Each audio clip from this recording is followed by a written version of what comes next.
Praise God, isang magandang gabi po sa lahat, no? Wala pa yung mga kapatid natin, pero start na po tayo, no? So, praise the Lord.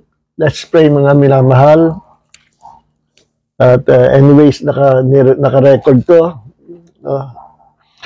At pakipasa po itong ating live stream after this Bible studies. Pasa natin sa ating mga kaibigan, mga kakilala, para sila ay makaalam patungkol sa malalim na bagay na tinuturo na salita ng Panginoon. So nasa series of lesson po tayo ng Spiritual Warfare and Deliverance. Pinag-aralan natin itong mga nakaraang buwan, yung how to cast out demons, no? At pinag-aralan natin yung mga strategies, mga kilos ng kaaway, no? Kailangan natin malaman, matutunan yan, ano? At kumbaga sa military force hindi lang yung sarili natin nakikilala natin, kundi yung kaaway natin, no? Kilala natin yung kanilang lakas at yung kanilang mga strategy pinag-aaralan, ano? So, purihin ng Panginoon sa napakahabang topic nito, Spiritual Warfare and Deliverance. And under this topic, no, under this subject, meron po tayong topic na doorways, mga pintuan or entry points for demonic bondage or demonic attacks, no? Ito yung mga pintuan patungo sa mga bandages na nilalagay ng mga demonyo after na sila ay makapasok sa mga pintuan nito sa ating buhay. At maraming mga Kristiyano na kahit sila ay Kristiyano, hindi alam itong mga doorways or open doors na pasukan, legal entry ng mga demonyo to attack us, to attack our family and loved ones, no? Alam naman natin ang misyon ni Satanas at ng mga demonyo. Sinabi ni Jesus sa John chapter 10 verse 10 that the thief comes only but to steal, to kill, and to destroy. Yan ang misyon, yan ang layunin, yan po ang assignment ni Satanas at ng mga demonyo. To kill, to steal, and to destroy. Patayin ang mga anak ng Diyos, patayin whether you're a believer or unbelievers. Galit sa iyo si Satanas, no? Basta tao, galit si Satanas at mga demonyo kasi inggit sila, no? Sapagkat nalikhain ng Diyos ang tao, God created man in the image and likeness of God, ano po. Kaya every time na makikita ni Satanas ang mga tao, ang naalala niya ay ang Diyos, ang Panginoon. So, napakamapalad tayo at tayo ay nilikha ng Diyos sa kanyang laraw at sa kanyang wangis. hindi mas mapalad pa tayo sa mga angels. Imagine, no? Hindi sinabi ng Diyos sa mga angels na they were created in the image and likeness of God. Tao lang ang sinabihan niya, tayo lang. Genesis chapter 1 verse 26 and 27. Ano po? So, bago tayo magpatuloy sa ating pagpaksa, manalangin po muna tayo. Heavenly Father, marami po salamat. At ikaw po ang Diyos na nag-akda ng patuloy Bible study nito na sinimulan namin ito nung panahon ng COVID, Panginoon. At salamat dahil sa COVID na yun ay nabuksan ang ganitong pag-aaral ng salita ng Diyos, nabuksan through Zoom, through live stream, sa mga Facebook, at kusang pa. Panginoon, marami po salamat na hindi ka nagbabago at ikaw rin ang siyang patuloy nagpapalakas, nagbibigay ng kapangyarihan sa amin so that we can stand in the presence of God and stand against our enemies with full authority of the name of Jesus, with the power of the Holy Spirit entrusted to us. Marami po salamat, Panginoon, at back up mo kami, Panginoon. Back up kami ng trono ng Ama sa langit. Kaya wala kaming dapat ikatakot, wala kaming dapat alalahanin. Kami ay nilikha mo to become more than conquerors in this life and in the life to come, and to reign with the Lord Jesus Christ forever. Marami po salamat sa mga ginawa mong pagpapala, pag-release ng biyaya na kami na sa pagiging makasalanan namin, ginawa mo kaming tanggapin nung kami nanampalataya sa pangalan ng Panginoong Hesukristo, at ginawa mo kami, Panginoon, na maging anak ng Diyos, kapamilya ng Diyos sa iyong kaharian. At hindi lang yun, kundi ipinamana mo sa amin ang buong kaharian ng Diyos. Lahat ng minana ni Jesus when He rose from the dead ay ipinasa mo sa amin, Panginoong Jesus. Yan ang reason, dahilan, isa sa mga dahilan why you became a man. Although you are God and God forever, you became a man, a human being, upang gawin mo kaming tagapagmanang kasama mo sa iyong kaharian at sa buhay na walang hanggan. Maraming po salamat sa gabi ito. We bind all demonic spirits na inassign ni Satanas to distract our Bible study, to hinder our Bible study. In the name of Jesus, we bind all those demon spirits in the name of the Lord Jesus Christ.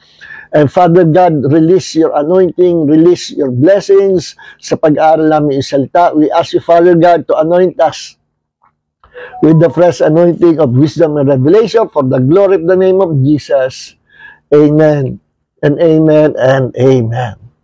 So, purihin ng Panginoon, under ng spiritual warfare and deliverance, meron po tayong topic na doorways or entry points for demonic bondage or demonic attacks. So, direct to the point po tayo para hindi tayo kulangin sa oras.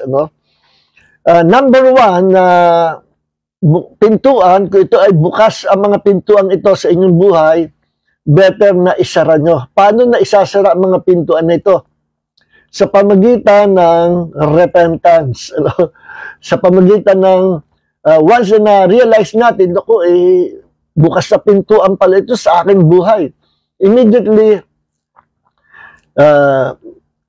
go to the presence of God and repent of your sins. Yung mga open doors na ito ay mga kasalanan po ito na nagiging silbing pintuan para ang mga demonyo magkaroon, o si Satan and his demons magkaroon ng legal ground to attack us at maglagay ng mga bandages, kahirapan sa buhay, sakit, karamdaman, and even death. Kaya yan ang attack ni Satanas sa atin, to kill, to steal, and to destroy. Nanakawin niya ang ating kalusugan, nanakawin niya yung inyong asawa, nanakawin niya ang inyong kayamanan, nanakawin niya ang inyong buhay, nanakawin niya ang inyong mga anak, at dadalhin, tutuksuhin, dadalhin sa pagkalulun, sa masamang bisyo. Maraming paraan ang pagnanakaw sa Satanas at mga demonyo. So lahat ng mga kasamaan sa mundo ito, sila ay lagi involved, sila ay may kagagawan at sila ang ating kalaban, ano? Kalaban ni Satanas at ng mga demonyo at ang mga fallen angels ay ang Diyos. Kaya kalaban din po natin sila because we are in God's family. We are part of the family of God, no? And we shall reign together with Christ forever and ever in this life and in the life to come. Okay. So, ang mga bukas sa pintuan ito, ipagsasara natin sa anumang paraan.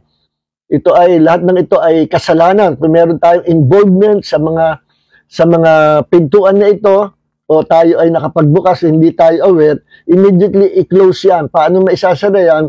Through our repentance, by repenting of our sins. Kasi lahat ito kasalanan. Ano po?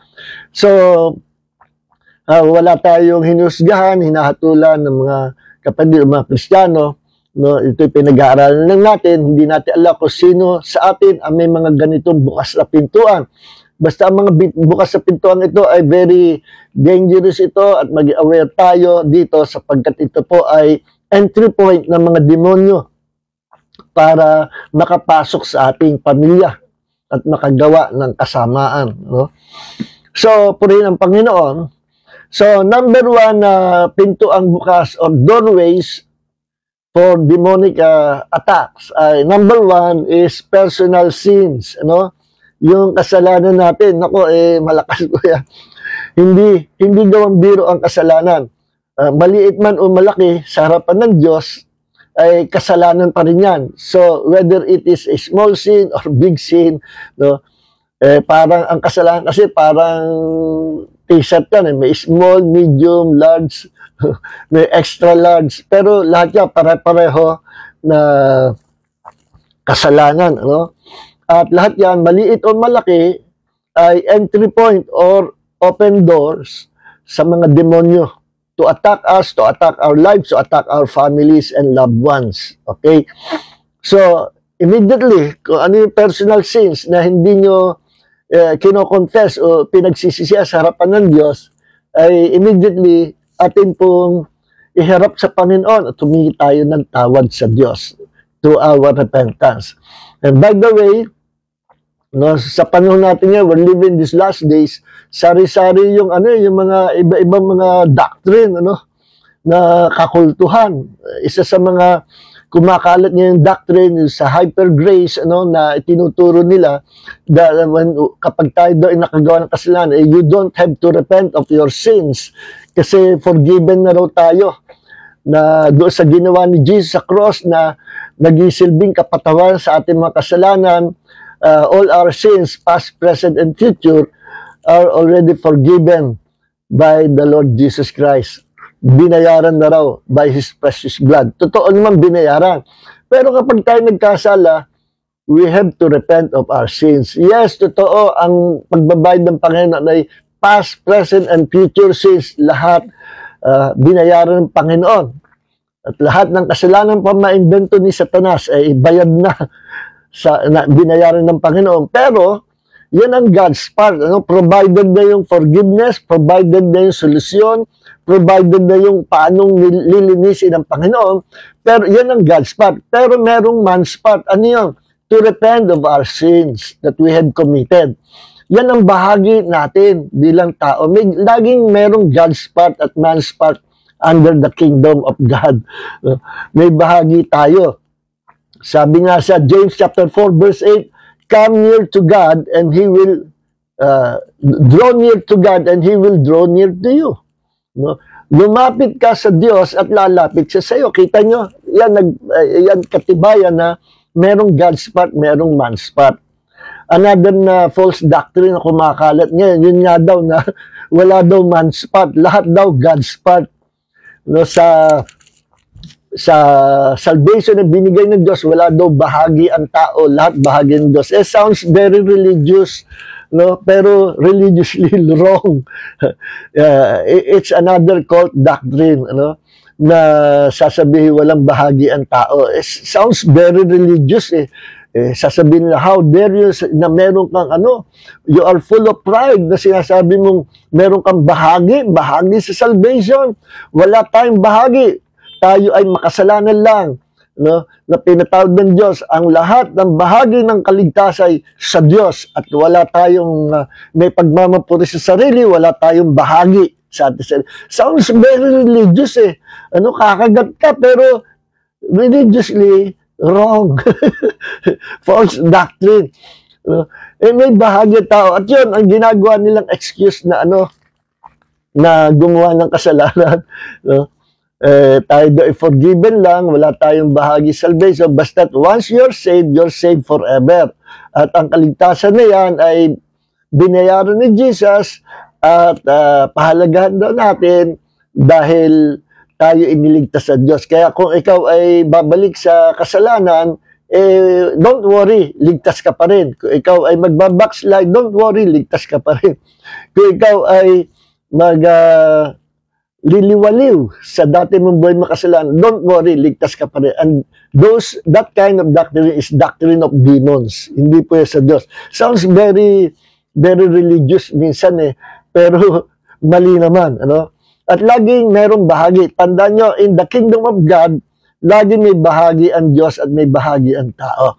Kita nyo sa salvation, ano sabi doon? For God, John 3:16, for God so loved the world, inibig ng Diyos ang buong mundo. Sa mga Calvinist, yung world, may sarili silang definition. Ang world daw ay mga elect. Sabi ko, ang world doon, all sinners of the world. Hindi, mga elect daw yun. Kasi ang iniligtas lang daw ng Diyos yung mga elect. And who are those elect? Sila daw.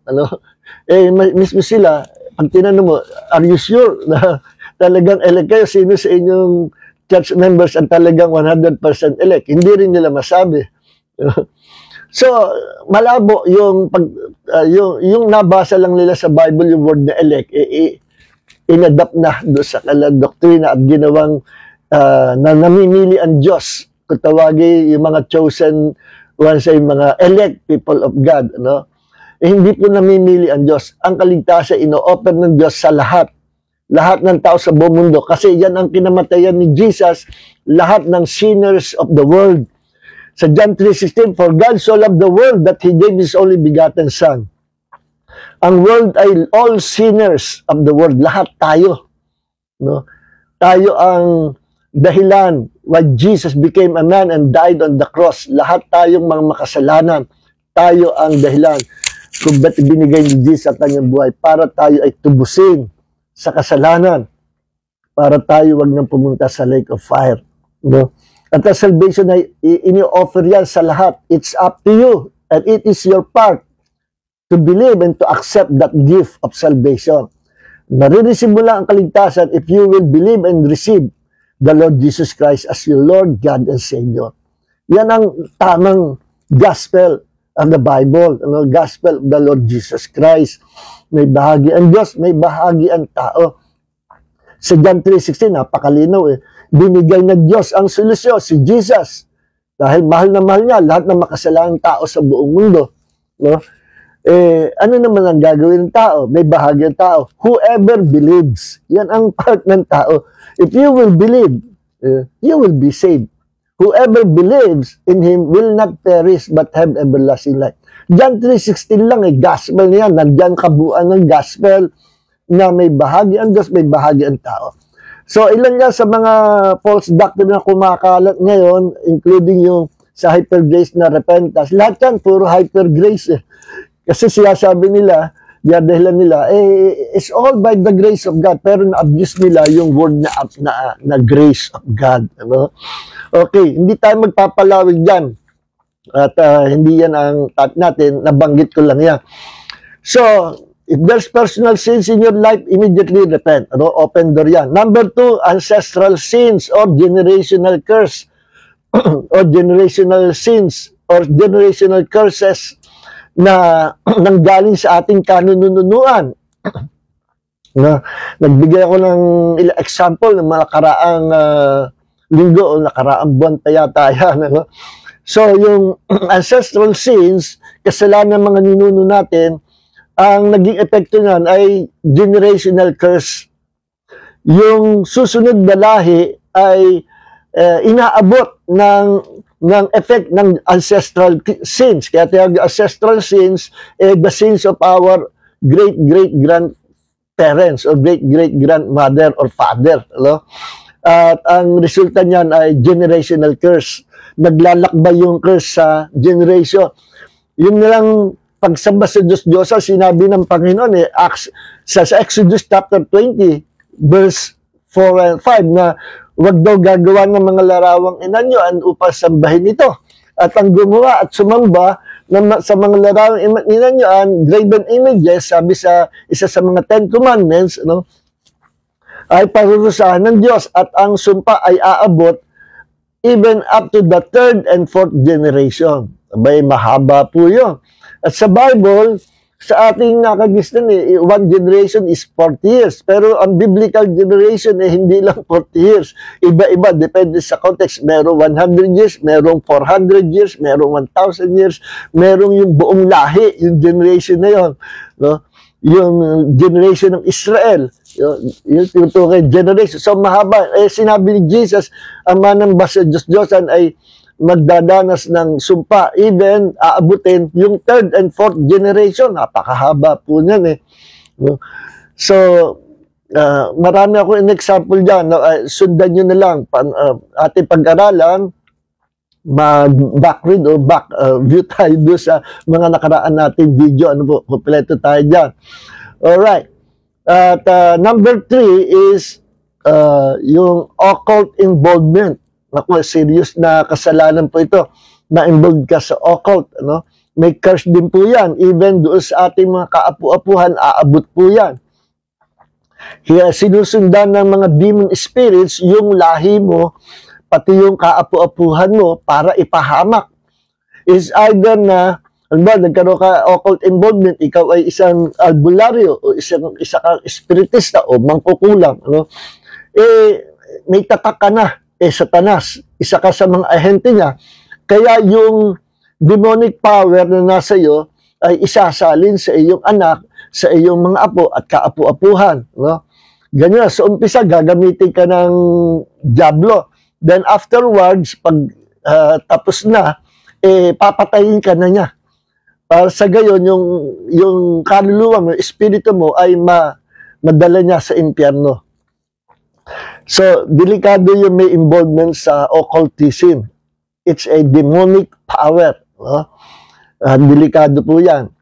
At yung mga gumagawa niya, ini-invite niya ang mga demon spirit sa kanyang pamilya, sa kanyang tahanan.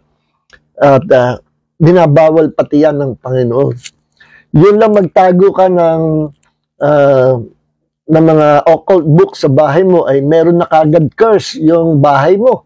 Yung sambahay mo, yung family mo will be under the curse kapag nagtatago ka ng mga books ng cult religions or occultism. Parehas yan. Cult religions at saka yung occult religion or occultism. Nagtatago ka ng yung mga gamit na ginamit dyan o kaya yung mga books nila tinatago mo sa bahay nyo. Curse yan. Kahit hindi mo basahin, basta as long na nandun sa bahay mo, nagiging entry point yan or doorway ng mga demonyo. So, ingat po.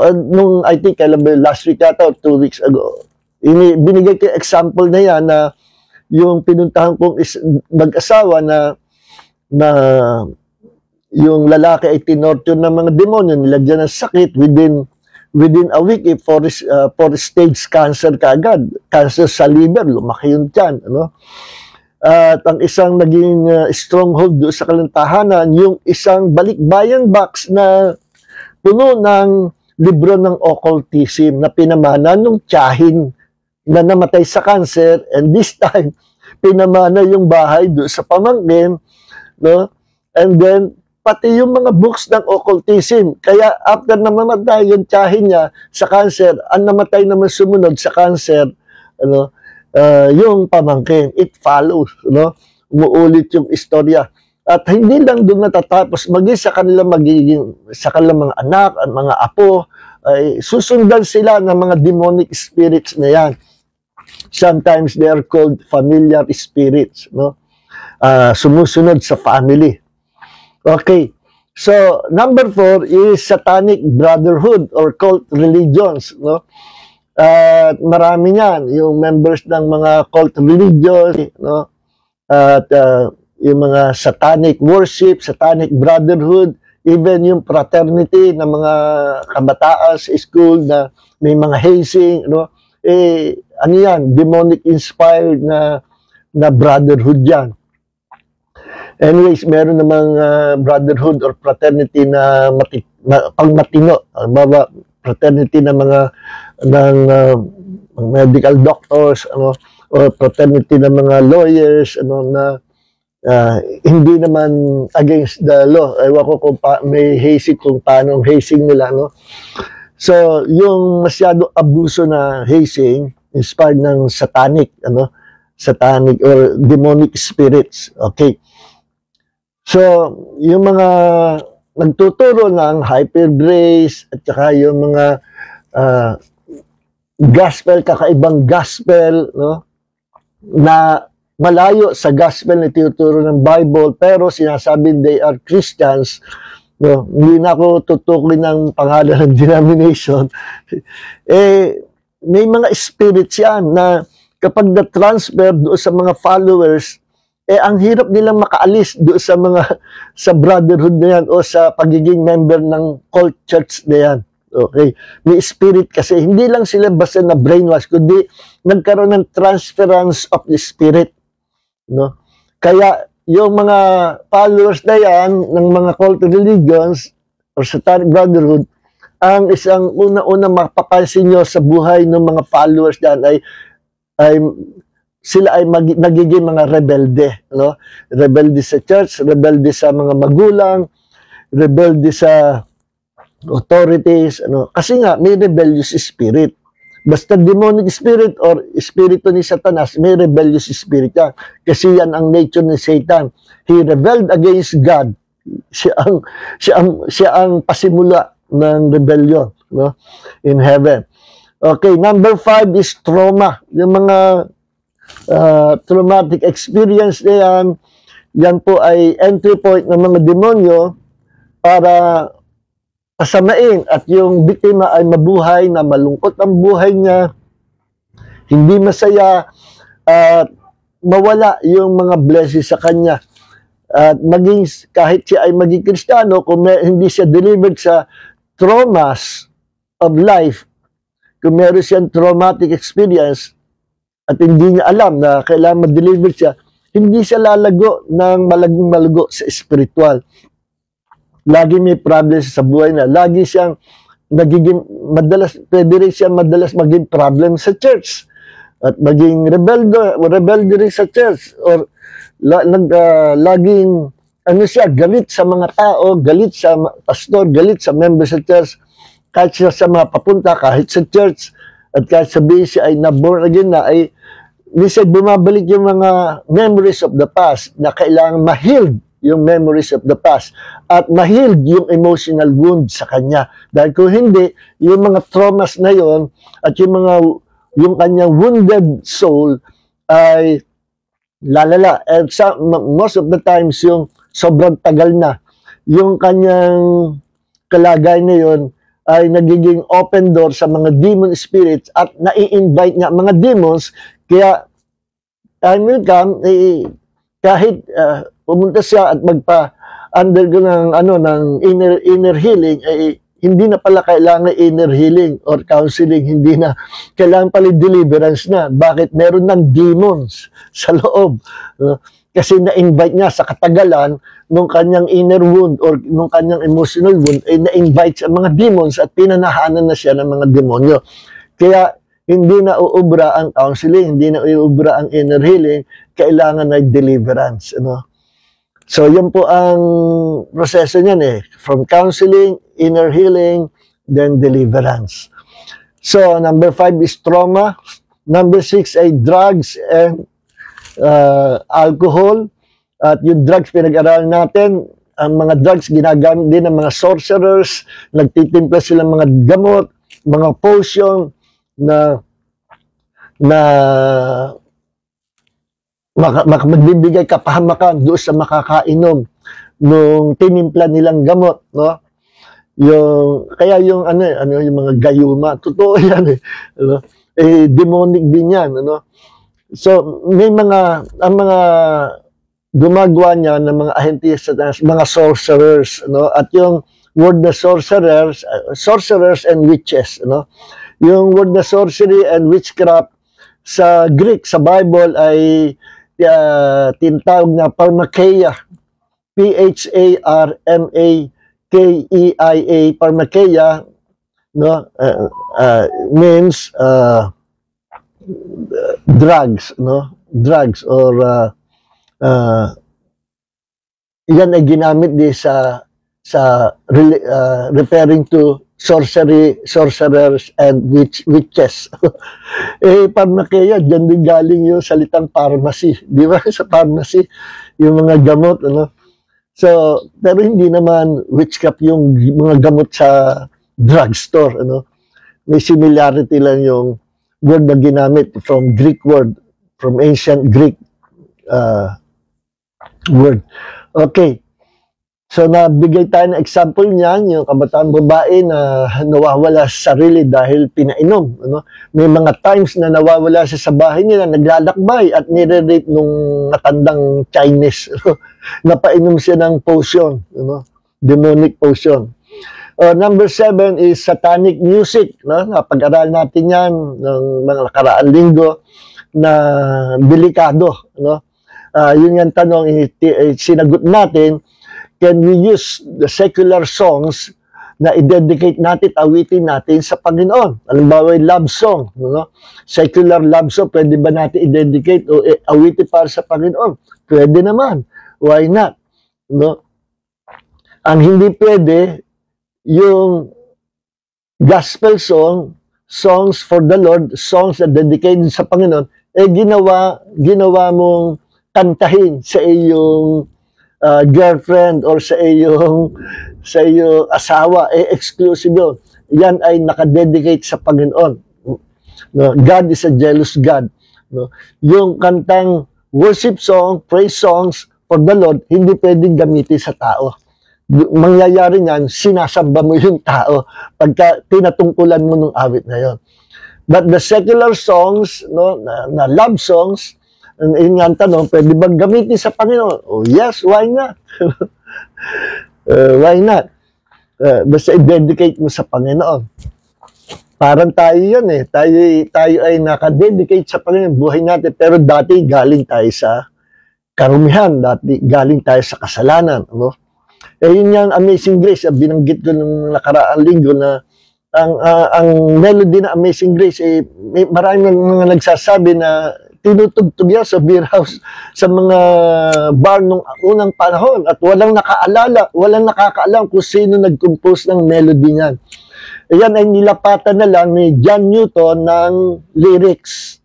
Si John Newton ang naglagay ng lyrics na Amazing Grace na napakagandang kanta. No?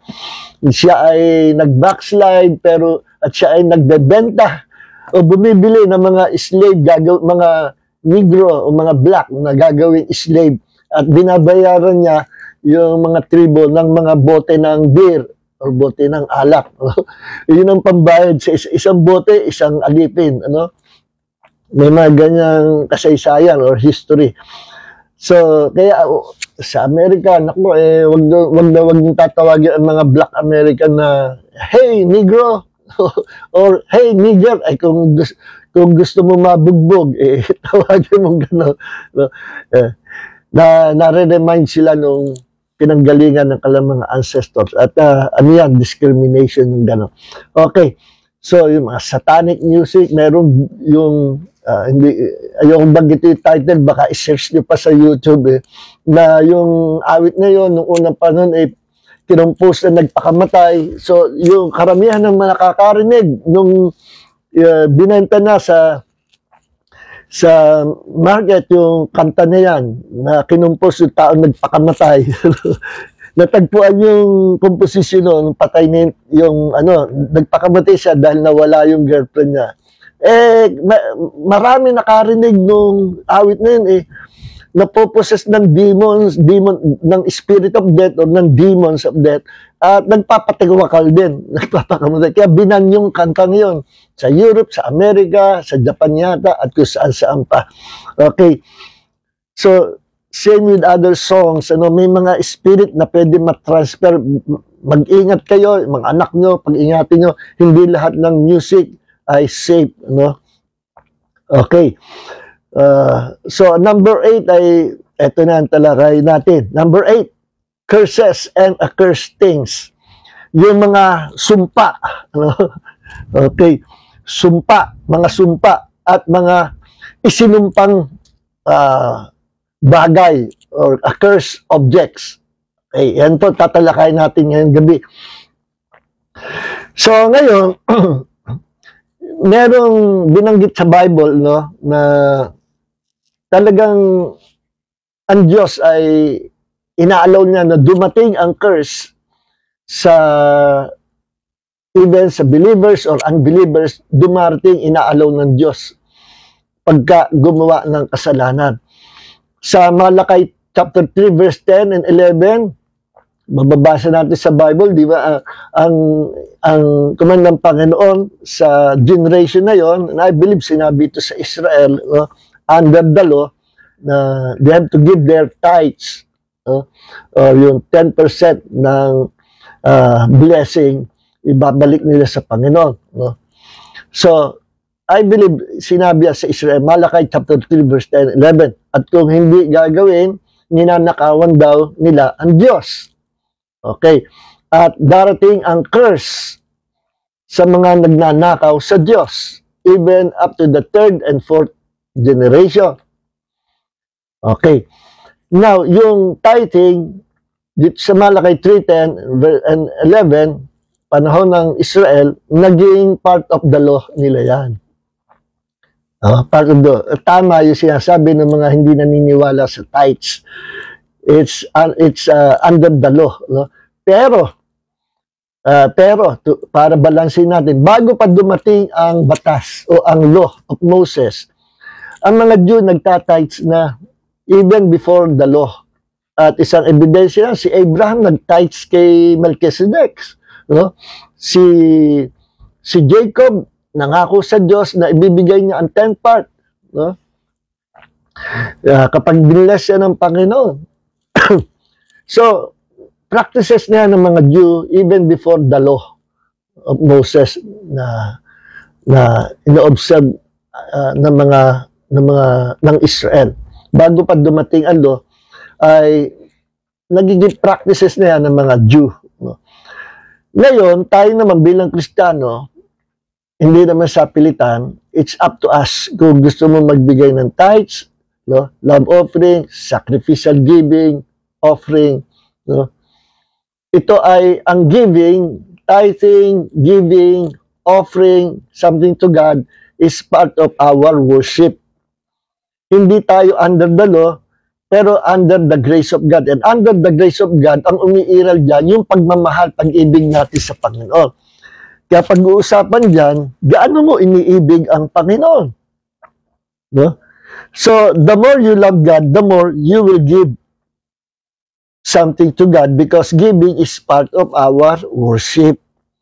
Sa worship, hindi ka humihingi sa Diyos. Ikaw ang nagbibigay sa Panginoon.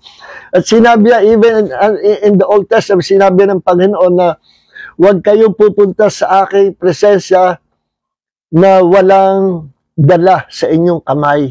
Ibig sabihin, when you enter to the presence of God, there must be something na i-offer mo sa Panginoon. Because offering is part of our worship. Sabi nga sa New Testament, magbigay ayon sa kapasyahan ng kanyang puso. Abay, mas mabigat dyan kaysa kautusan. Bakit? Pag sinabing ayon sa kapasyahan ng puso, at tatanong dyan, yung puso mo na nagmamahal sa Panginoon. Kasi kaya ka magbibigay, kasi mahal mo ang Panginoon. Ngayon ang tanong, gaano mo kalaki minamahal ang Panginoon? Gaano kalawak? Gaano mo iniibig ang Panginoon? Tatanungin mo yung puso mo. At kung gaano mo kamahal ang Panginoon, ganon kalaki ang ibinibigay mo sa Kanya. Pag sinabi mong, I love the Lord with my whole heart, with my soul, with my whole spirit, soul, and body, buong pagkatao ko'y umiibig sa Panginoon.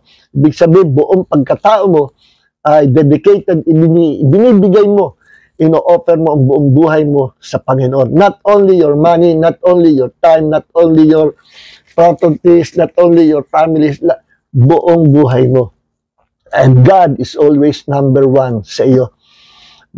Mabigat yung salitang magbigay ayos sa kapasyahan ng puso. Yung iba naman, excuse para yung mga kuripot, excuse na wala, hindi scriptural ang pagbibigay ng tithes. Excuse, madamot ka lang. Madamot ka lang. So, hindi na dapat pagtalunan yan, tithing, giving, offering, it's up to us. Gaano mo iniibig ang Panginoon? Basta pinag-usapan worship, sa worship, ikaw ang nagbibigay, hindi ang Diyos ang nagbibigay. Ikaw ang nagbibigay, nag-o-offer ka sa Diyos ng praises, nag-o-offer ka sa Diyos ng time, nag-o-offer ka sa Diyos at talent mo, nag-o-offer ka sa Diyos ng blessing na binigay sa iyo ng Panginoon, ibinabalik mo sa Panginoon na may pagpupulit pasalamat, that is worship. Okay? So, hindi dapat pagtalunan niya na dapat ba mag-tithes o hindi? Hindi naman dapat pagtalunan. Di wag magbigay kung ayaw mo. Pero tandaan mo, ang Diyos nagbigay ng pinakamahalaga sa Kanya. He gave His only begotten Son. Bakit dumami ang anak ng Diyos sa mundo? Noon, ngayon, at sa darating na panahon, parami ng parami ang mga anak ng Diyos. Bakit? Kasi may ibinigay ang Diyos. Yung the best ay ibinigay niya. Yung pinakamalaga niya sa kanya, ibinigay niya. Sino yun? Ang kanyang bugtong na anak na si Jesus. And because God gave us the best gift that we can receive, ano nangyari? Nung nagbigay ang Diyos, tumubo pa ang Diyos. Binigay niya ang tanging isang anak. Ngayon, ang daming anak ng Diyos. Tayo anak ng Diyos, ako'y anak ng Diyos, ikay anak ng Diyos, tayong lahat ay anak ng Diyos. Ang daming anak ng Diyos. Nagsimula lang sa isang pagbibigay ng Diyos na isang anak ng Diyos, si Jesus binigay ng Ama, dumami, tumubo pa ang Panginoon. When we give something to God, God will bless us. But, warning ito, don't go after the blessings. Go after the blesser. Kaya tayo nagbibigay not to receive blessings. Kaya tayo nagbibigay because we love the Lord Jesus Christ. Okay? Now, so binanggit ko lang yan sa Malakay 3:10 and 11, no? Na sa Israel, may curse pag hindi sila nagbigay ng tithes, no? Love offering. Ganun din naman sa mga anak ng Diyos. Pag naging nadamot ka sa Diyos, you are opening the door. Nagbubukas ka ng pintuan sa mga curses pag naging maramot ka sa Diyos. No? Okay. Now, sabi sa Romans chapter 12 verse 14, bless those who persecute you. Bless and do not curse. Sabi nung iba, nung mga cessationist, wala na yan mga curses. Wala yan. Wala yan. Anong wala? Ang Diyos ang nagsabi. No? Totoo ang curse, totoo ang blessings. At ang blessings at curses ay inire-release through words. Through words. And through our action. Halimbawa, sumamba ka, naging idol worshiper ka, the curse will be upon your life. Nirelease mo through action. Isa din paraan pag-release ng curse, kaya nare-release ang curse is kapag ginamit mong bibig mo to curse other people. So, totoo ang curses. Pero tinuruan tayo ng Diyos, sabi sa Romans 12:14, huwag mong susumpain yung umuusig sa'yo, pagpalain mo sila. Bless those who persecute you. Bless and do not curse. Tayo mga Kristiyano, tinuturuan ng Diyos na although we have power to bless, we have power to curse, hindi tayo kagaya ng mga anak ng Diablo na nagka-curse. No? Dahil anumang i-curse mo ay maka-curse. Anumang i-bless mo ay mabibless because there is power in our words. No? Kung hindi totoo yan, ay bakit pa sinabihan tayo ng Diyos. Bless those who persecute you. Bless and do not curse. Kung hindi totoo ang blessing ng Diyos, kung hindi totoo ang curses, bakit pa tayo tinuruan ng Panginoon? Sabi, pagpalain mo silang iyong mga kaaway o mga umuusig sa iyo, pagpalain mo sila pero wag mo susumpain. Kung hindi totoo ang curse, sasabihin pa ba ng Diyos na i-bless mo sila pero wag mo silang susumpain? Kaya sinasabing wag mo silang sumpain kasi totoo ang sumpa. See? Totoo kasi ang sumpa. Tingnan nyo ang Proverbs chapter 18 verse 21. Death and life are in the power of the tongue, and those who love it will eat its fruit. Ang kapangyarihan daw, ang buhay, ang kamatayan at buhay ay nasa kapangyarihan daw ng ating dila. At sino man magsalita, kung ano yung inibig mo salita, ay kakainin mo. Meaning, you will receive something. Maybe now, tomorrow, or future, you will receive something. Ano yung something na yun? Maybe it is a blessing or it is a curse. Kung ano yung sinabi mo, yun ang babalik sa iyo. Yun ang darating sa iyo. Kasi may kapangyarihan ang dila nating mga tao. Bakit may power ang ating mga dila, ang ating mga words? Remember, sabi sa Genesis chapter 1, verse 26 and 27, when God created man, He created man in His image, in the image of God, after His likeness. Kaya nga, we are not God. Ulitin ko, we are not God. At hindi tayo nagtuturo na tayo ay anak ng Diyos. Sinasabi ko nga, hindi tayo nagtuturo na tayo ay Diyos. At sinasabi ko, tayo yung mga anak ng Diyos. Pero hindi tayo Diyos. Isa lang ang Diyos. Amen? Ngayon, baka may ma-misinterpret na si Pastor John nagtuturo na tayo daw anak ng Diyos, kaya tayo ay Diyos. Mali na, mali ang pagdinig o pangunawa. Tayo mga anak ng Diyos, but it doesn't mean that we are also God. Iisa lang ang God. At never tayo na magiging kagaya ng never tayo na magiging Diyos. Kaya lang, nung nilikhain tayo ng Diyos, nilikha tayo na kamukha niya, kalarawan niya, in His image and likeness. May namana tayo sa Diyos. Ano yun? Yung pagiging creative. Ang Diyos natin, the Almighty God, He is the creator of all things. Creator siya. Kaya nung tayo likhain ng Diyos, man is also a creator. Creator in a sense na human beings tayo, hindi tayo Diyos. Pero may nakuha tayo sa Diyos, yung pagiging creative natin. Imagine, hindi sinabi yan sa mga hayop o sa unggoy o sa ibon na they were also created in the image and likeness of God. Di, tao lang ang sinabihan niya. Kaya mapapansin nyo, sa lahat ng creature sa mundo, tao lang ang nakakagawa ng computer, tao lang ang nakapag-repair ng katawan ng tao through medical science, tao lang ang nagkakaroon ng malawak na kaalaman, karunungan, patungkol sa science, sa medical science, patungkol sa mga bagay, sa mga modern technologies. No? Tao lang ang nakakalikha niyan. Imagine, nakalikha ang tao ng computers, nakalikha ang tao ng kaso, yung creativity natin na abuso, nagagamit sa paglikha ng mga high-tech na weapons that will destroy the world in the future. No? Mga chemical bombs, nuclear bombs, taong lumikha niya. Tao nakakalika ng mga eroplano lumilipad, no? Nakakalika ng modern civilization ang tao. Creative ang tao. Nakuha natin yan sa Diyos. No? Plus, ganun din, nung likhain ng Diyos ang buong universe, He created the whole universe into existence through the power of His words. Words ang ginamit niya, let there be light, and there was light. Kaya, there's something in our words. There is power in our words.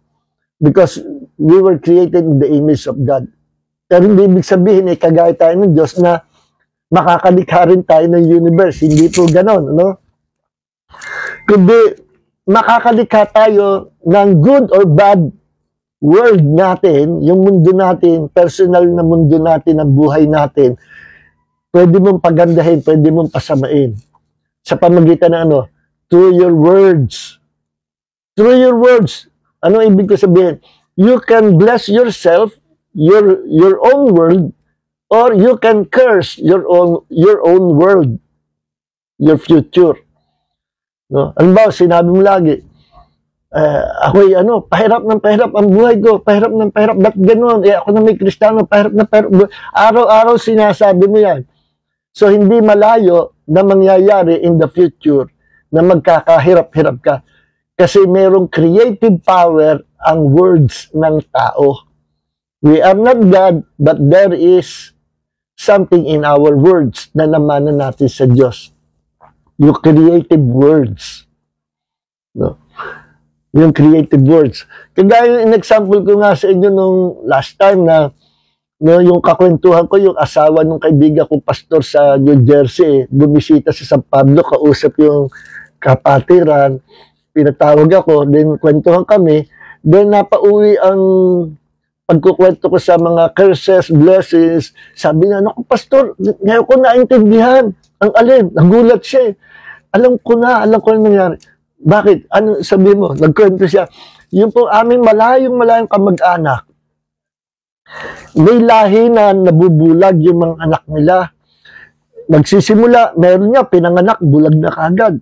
Habang lumalaki yung mga babies, lumalabo ang mga mata hanggang sa pag naging matured na o naging matanda, nabubulag na. May sakit sila sa pagkabulag.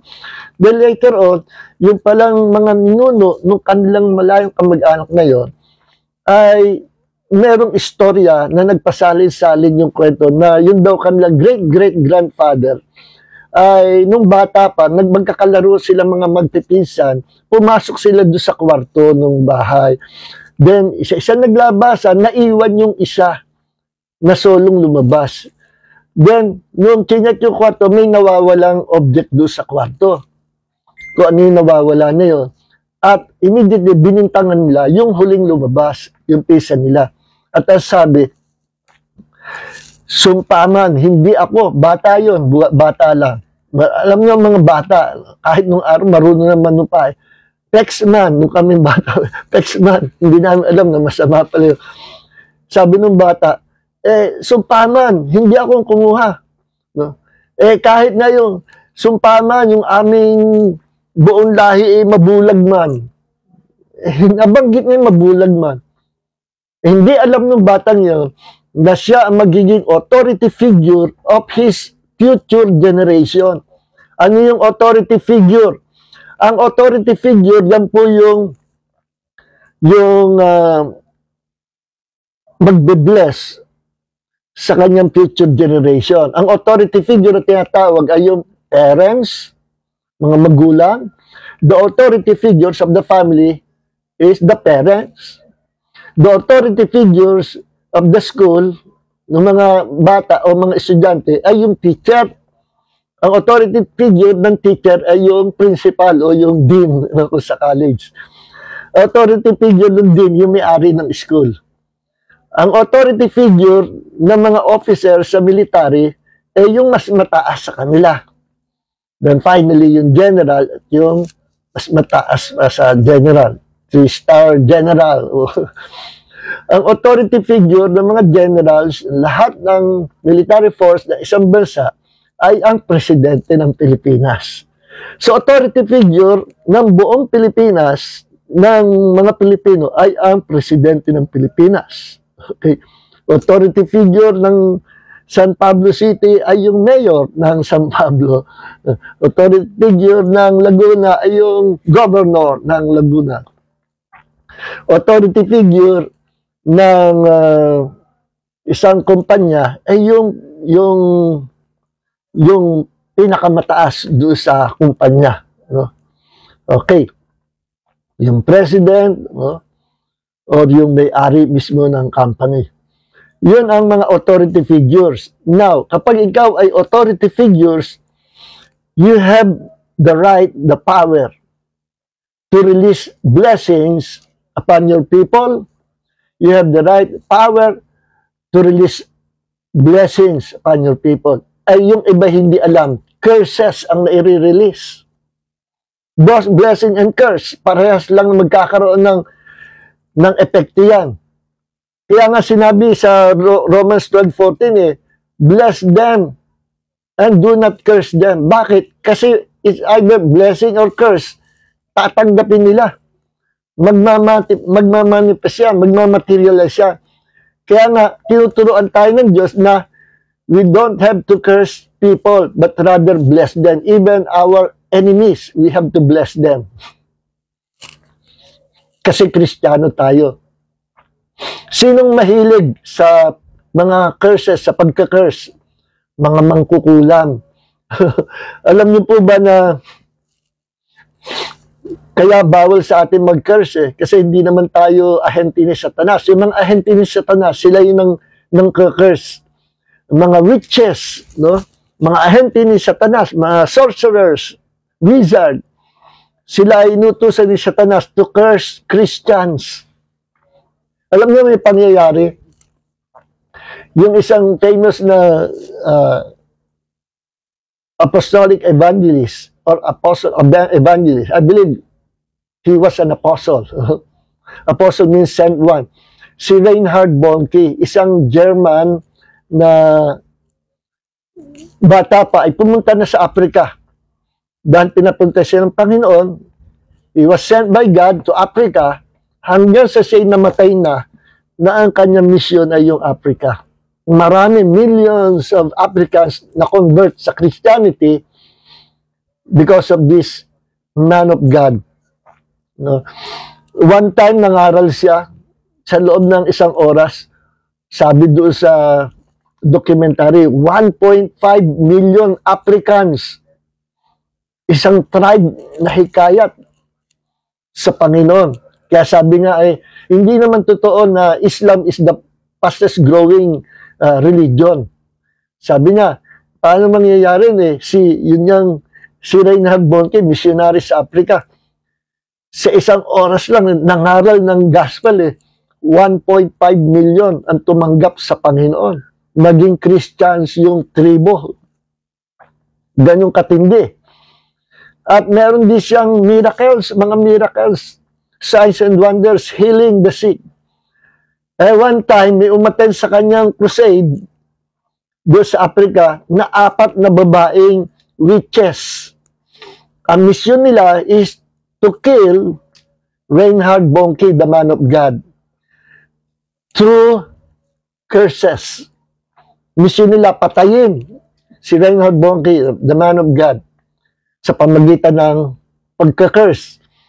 Then during that evangelistic crusades, nandun yung 4 na babaeng witches. Eto na, kinurse na nila yung man of God.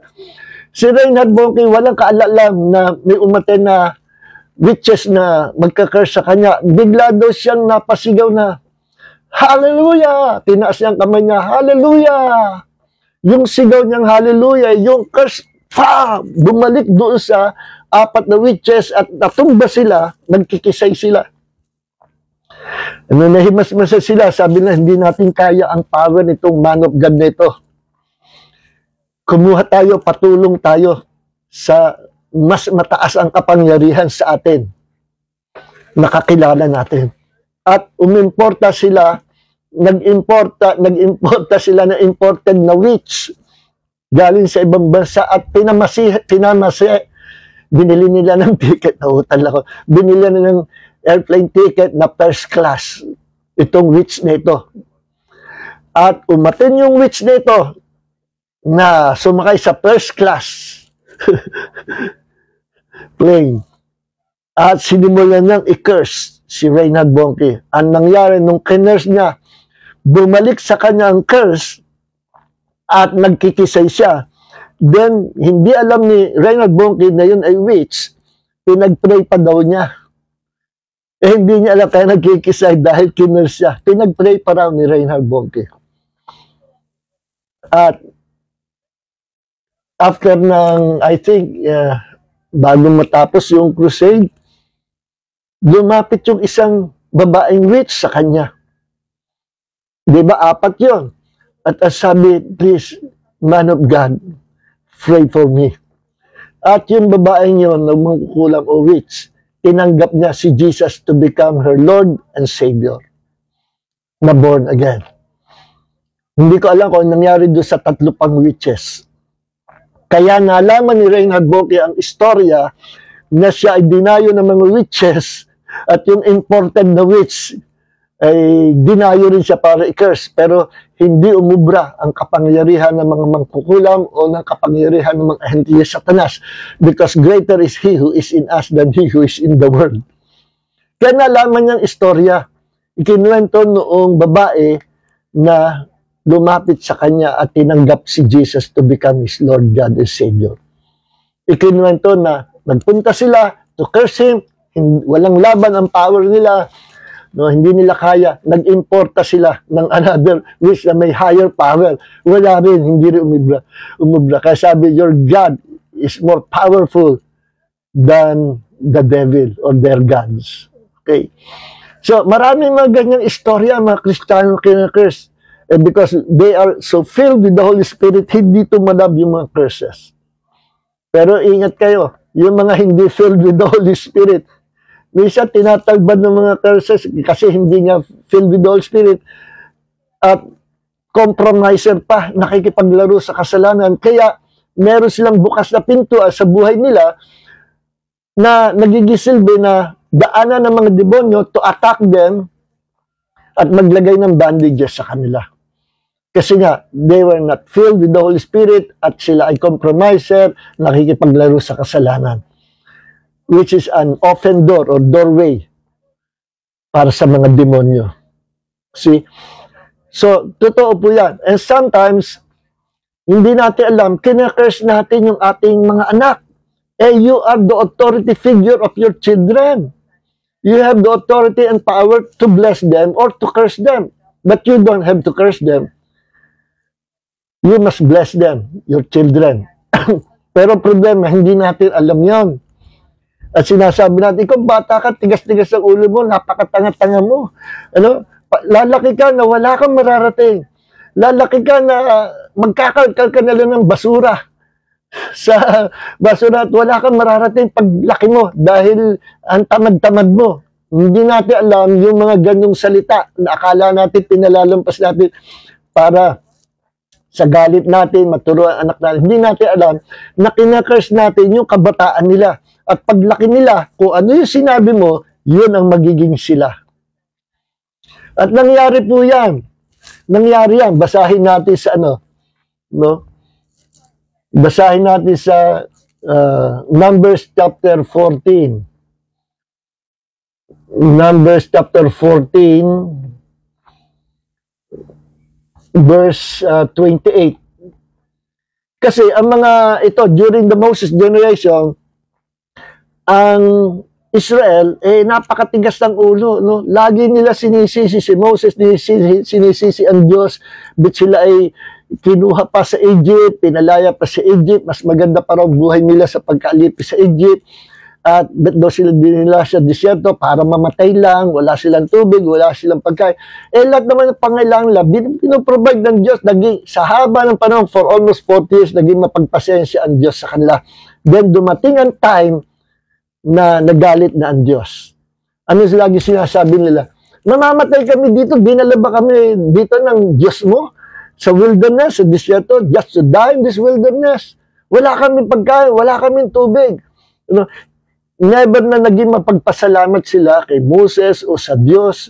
Puro negative words, puro reklamo, complaining, murmuring against the leader of God, Moses against God. No? Laging bukang bibig nila, mamamatay kami dito sa wilderness. Hindi kami makakapasok kami sa, alam niyo sabi ng Diyos?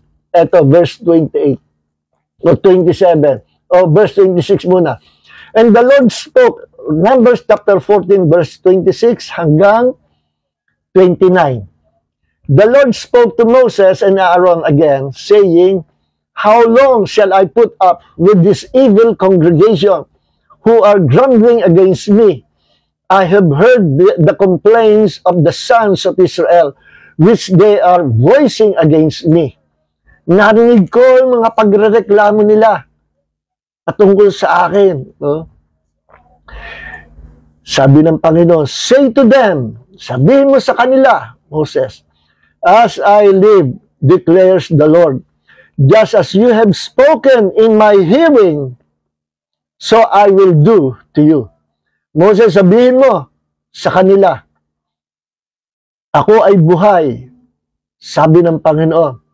Kung ano ang inyong sinalita sa aking pandinig, ay yun ang gagawin ko sa inyo. Meaning ko, ano yung lagi niyong dinideclare, sinasalita sa bibig niyo, yun ang hahayaan kong maganap sa buhay niyo. It's either yun ang gagawin ng Diyos or iaalaw ng Diyos na pumasok ka sa bitag ni Satanas. Pumasok ka sa sumpa. Dahil yun lagi ang sinasabi mo. Sabi ng Panginoon, your dead bodies will fall in this wilderness. All your numbered men according to your complete number from 20 years old and upwards who have grumbled against me. Lahat kayo malilipol mula sa 20 years old pataas. So, in-spare ng Diyos yung mga 20 years old below, mga bata, na yun ang generation na pinalaki naman ni Joshua at Caleb under the leadership of Joshua. Siya na ang pumalit kay Moses, namatay na si Moses, namatay na ang mga generation ni Moses, at ang pumalit yung mga bata na naturuan ni Joshua, the fear of the Lord, naturuan ni Joshua to live by faith and not to speak evil words. Nasubukan yan yung generation Joshua. Sabi ng Panginoon, umikot kayo sa walls of Jericho to invade the city. Ganito gawin nyo, umikot kayo for 7 days sa walls of Jericho, sa labas ng walls of Jericho. Kada araw, isang ikot. Hanggang sa 6 na araw, isang ikot. Pagdating ng final day, the 7th day, 7 ikot kayong iikot sa labas, sa walls of Jericho. Then, pag narinig na lahat ng signal, lahat kayo sabay-sabay sisigaw. At ginawa yun nila. Sabi ng Panginoon, pag ikot nyo, walang magsasalita. Kahit isa. Bawal magbulungan, sumunod. Napaka-masuno rin ng Joshua generation compared sa Moses generation, titigas ang ulo. Doon nasubukan sila ng Diyos na madali sumunod yung Joshua generation. At naturuan ni Joshua ng pananampalataya, pagkatakot sa Diyos, at they learned their lesson from their forefathers then. Kaya, nung ginawa nila, naging masunod sila sa Diyos, sumigaw na sila, bumagsak ang walls of Jericho, and they invaded the city of Jericho, nagtagumpay sila. See? So, yun po yun. No? So, ganun ang nangyari doon sa, kaya masama po magko-complain, magmamurmur before God. No? You are cursing yourself. Don't curse your children. Pagka yung anak niyo medyo makulit, ikaw bata ka, ibig sabihin nyo, ang pilyo-pilyo mo, sabihin mo, ang bait-bait mo, ang tali-talino mo, ang bait-bait mo, anak. Dahil panahon ako, mag-aral ka mabuti. Ay, kung tamad mag-aral ka mabuti sapagkat ikaw ay magiging doktor balang araw. At kung hindi ka maging doktor, yung mas mataas sa doktor, magiging pastor ka. Okay. Mataas pa sa presidente, magiging pastor ka. Bless your children. You are the authority figure of your children.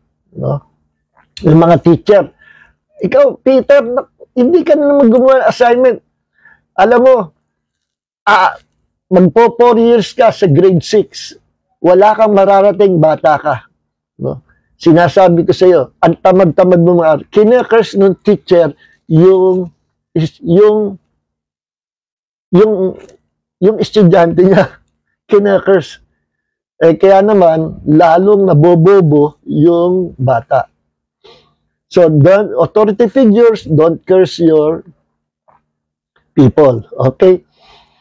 So, meron ding self-imposed curse na tinatawag or yung death wish.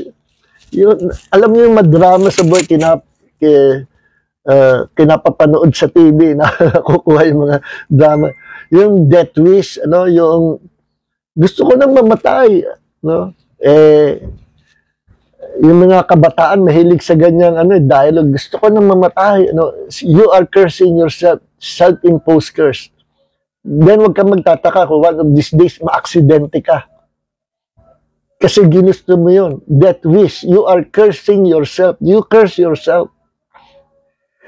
No? You curse yourself when you say, gusto ko nang mamatay. Wala nang kwentang mabuhay sa mundong ito. Madrama. Iniwan ng boyfriend niya. You're opening the door to the devil.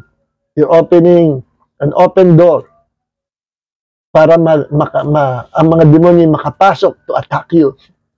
And sometimes, hindi aware, yung kabataan, nakapasok sa isip niya at sa emotion niya, na convincing magpakamatay. Meron ganyan dito sa public. No, inilayo lang ng tatay niya yung kanyang girlfriend na minamahal. Nagmaktol. Gusto ko nang mamatay.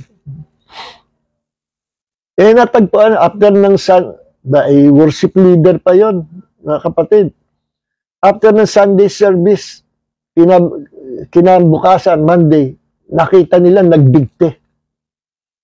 Meron bang ganyan mga Kristiyano? Yes, meron mga ganyan mga Kristiyano. Hindi, wala akong comment, kung saan pupunta yung mga nagpakamatay. Debatable yan. May mga group na nagsasabi na ligtas pa rin sila kasi na-born again sila. May nagsasabi naman na they will go to hell kasi bawal pumatay, pinatay nila ang sarili nila. It's up to God. Don't judge them. Bahala ang Panginoon. So, ang pinag-aaral natin, do not curse yourself. Don't speak words na mga death wish. Hindi gawang biro yan. Huwag niyong ika-curse sa sarili niyo. Ako'y laging mukhang masasaktin. Lagi akong walang pera. Bakit kaya?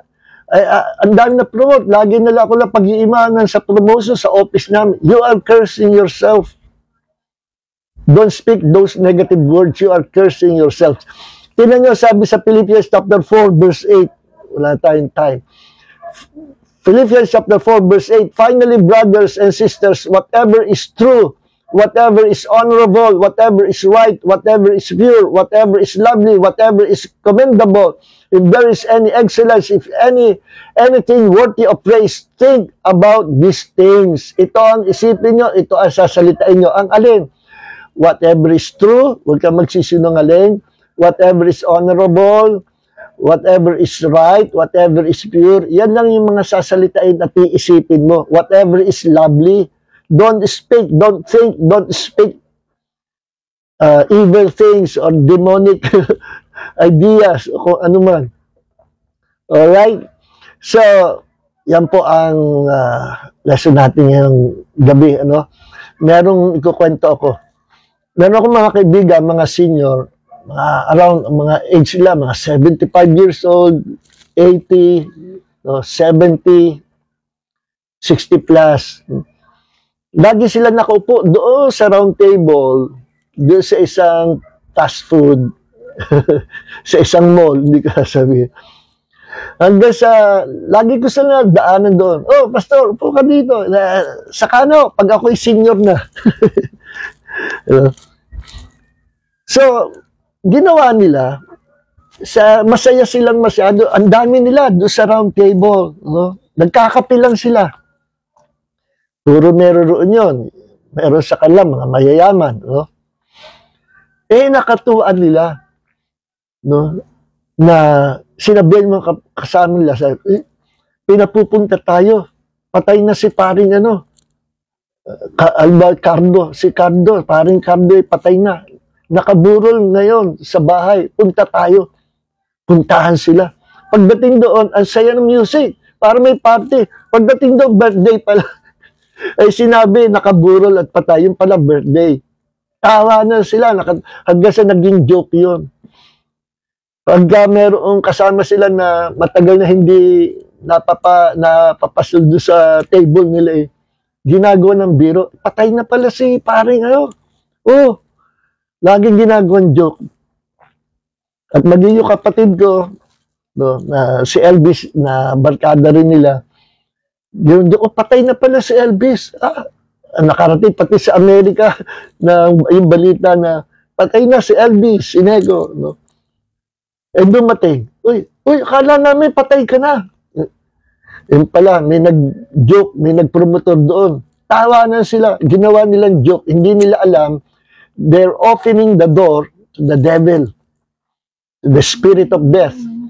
At alam niyo nangyari, hindi lumampas ang isang buwan, naubos yung barkada na yon doon sa round table. Sa loob ng isang linggo, 2 kaagad ang namatay. Yung isa, naglalakad doon sa loob ng mall, bigla na lang natumba.